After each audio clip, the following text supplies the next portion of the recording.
E a gente já cria essa expectativa em você, divulgando as pesquisas eleitorais. Pois bem, hoje mais cedo saiu uma pesquisa da TV Cultura junto com o IPESP para o governo do estado de São Paulo.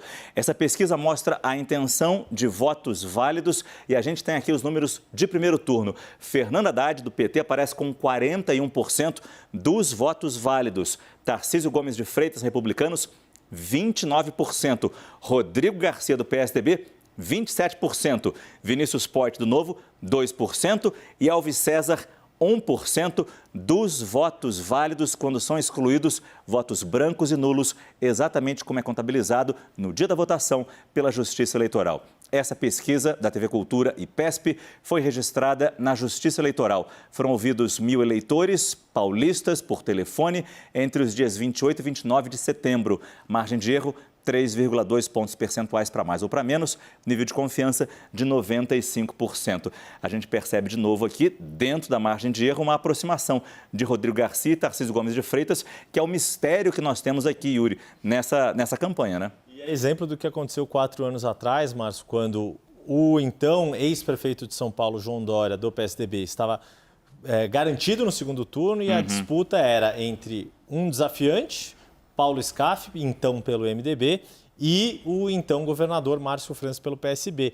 E foi só no dia da eleição que a gente viu essa ultrapassagem e Márcio França, com o apoio da máquina do governo estadual, conseguiu ir para o segundo turno contra João Dória. Não conseguiu ganhar a eleição. João Dória manteve a escrita do PSDB, que desde 94 ganha todas as eleições, mas, de novo, a disputa pela segunda vaga do segundo turno em São Paulo, bastante acirrada. Agora, um desafiante também, à frente, Tarcísio Gomes de Freitas, do Republicanos, e o governador Rodrigo Garcia, do PSDB. Márcio, eu acho que tem duas questões a serem observadas aqui em São Paulo, né? A primeira é o histórico que qualquer máquina, qualquer uma delas, tem na reta final.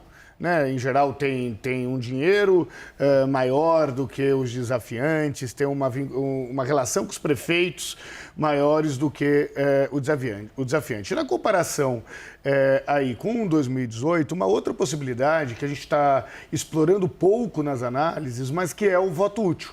Né, que é a capacidade que as outras candidaturas, por exemplo, o candidato do PDT, que tem os eleitores do PDT, que tem 1% dos votos, mesmo os eleitores do Poit, de migrarem para uma das duas candidaturas, né, para a candidatura de Rodrigo e para a candidatura do Tarcísio. Isso para o Senado vai ser observado. Vai ser observado aqui numa candidatura claramente contra do astronauta, que é o candidato do Bolsonaro, que Marcos é o candidato Marcos Pontes, ex-ministro Marcos Pontes, que fez questão, inclusive, de colocar astronauta, do mesmo jeito que a gente coloca general, pastor, padre. O cara colocou astronauta no nome, que vai ter um voto útil contra ele para o Senado e contra o exótico. Pode acontecer a mesma coisa em Brasília.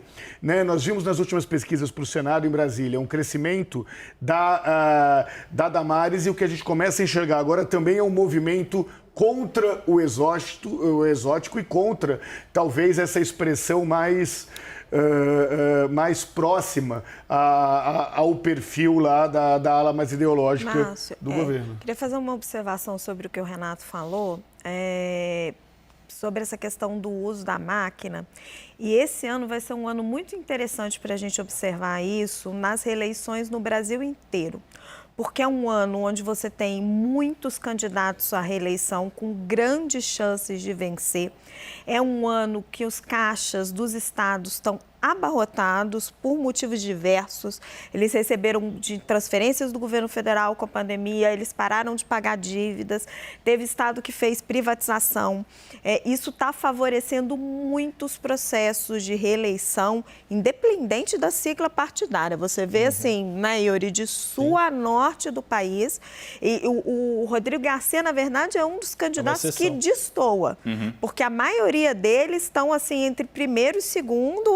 o exemplo... A maioria primeiro, esmagador. O exemplo mais clássico, o governador Romeu Zema, mas temos o Ratinho Júnior no Paraná, tem vários, tem um monte. Cláudio Castro no Rio. Cláudio Castro no Rio de Janeiro. Então, assim, esse vai ser um fenômeno muito interessante dessa eleição, a ver o quanto o uso desse caixa vai impulsionar essas reeleições e o quanto esse dinheiro pode fazer falta depois, no ano que vem, quando tiver que voltar a pagar dívida, né, o dinheiro do ICMS começar a fazer falta, etc, etc. Quando eu falei no bacana de fazer as comparações do momento de hoje, que a pesquisa nos traz com o passado, é como o nosso médico UOL pode nos ajudar nisso. E claro, Yuri Pita vem trazer aqui para mostrar exatamente como estava ou como foi a eleição em São Paulo, numa situação muito parecida nessa disputa do segundo colocado, né? Exato. A gente vai aqui, mudamos a cor aqui do nosso mapa no Magic Wall, justamente para mostrar as corridas para os governos estaduais na eleição de 2018. Vamos lá para a nossa região sudeste e aí a gente dá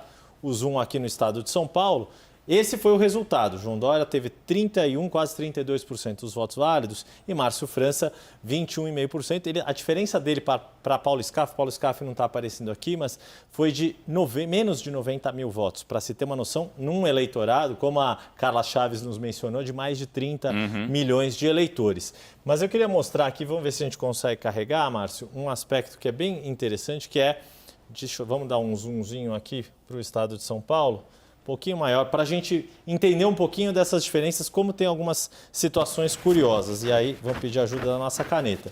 Todo esse azul, e esse azul mais escuro, é onde João Dória teve melhor desempenho. Para a gente pegar o desempenho aqui na capital, na cidade de São Paulo, 26,34% para João Dória, 1,5 milhão de votos praticamente, ele tendo sido prefeito de São Paulo, contra o 1,2 milhão de Márcio França. A curiosidade, só passando rapidamente para o segundo turno, vamos ver se vai carregar, olha a diferença. Márcio França conseguiu virar no segundo turno na cidade de São Paulo, muito fruto da rejeição que João Dória teve em função da sua renúncia, conseguiu ganhar no estado. Mas voltando aqui ao primeiro turno, porque tem algumas situações que a gente vê espalhado, foi uma eleição mais variada de quem ganhou nas cidades.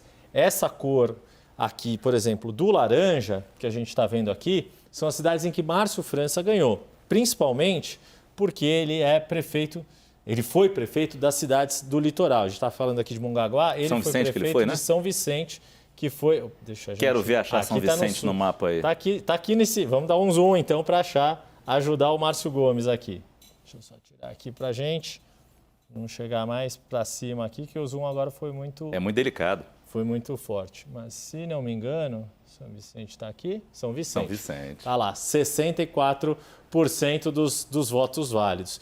E aí, eu falei dessa situação, por exemplo, cidades... Desculpa. Essa região aqui é onde fica o berço político de Jair Bolsonaro, onde ele nasceu e foi criado, na verdade. Né? Deixa eu só voltar para o Zoom aqui, Márcio. Desculpa, eu que mexi. Não, imagina, a gente vai só voltar para a nossa... Agora o mapa deu uma travadinha, mas ele já vai ali, que ele fica muito carregado. A região de Jair Bolsonaro é o Vale do Ribeira, que é essa região aqui. E, de fato, que é a região, inclusive, a região mais pobre do estado de São Paulo. Agora, você vai me perguntar, vamos ver se eu vou conseguir achar Eldorado, que é uma das cidades por aqui.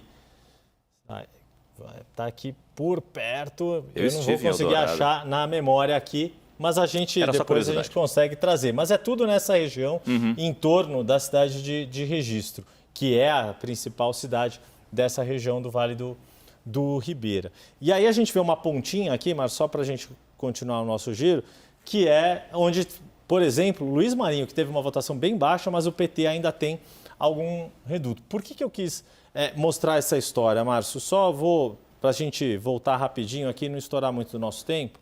Se a gente pegar, por exemplo, a eleição de 2014, foi quando Geraldo Alckmin foi reeleito governador do estado de São Paulo em primeiro turno. E olha quem estava em segundo, Paulo Scaff. Mas se a gente olhar o mapa de municípios, que tem uma história bastante curiosa. Olha, gente. Está vendo totalmente azul? Mas a gente vai dar um zoomzinho bem aqui, ó. Ah, dá para ver. Você conseguiu ver que tem um pontinho vermelhinho aqui? Dá para tocar? Vamos ver se a gente não acertou ou não acertei, mas eu te conto essa de memória. É a cidade de Hortolândia. Foi a única cidade que o vencedor foi Alexandre Padilha, que era o candidato do PT na eleição de 2014. E todas as outros 644 municípios, Geraldo Alckmin foi o mais votado na eleição. Na nossa apuração domingo, a gente vai ficar muito usando, durante a votação, esse Médico All para a gente entender o que tivemos e o que poderemos vir a ter depois da apuração.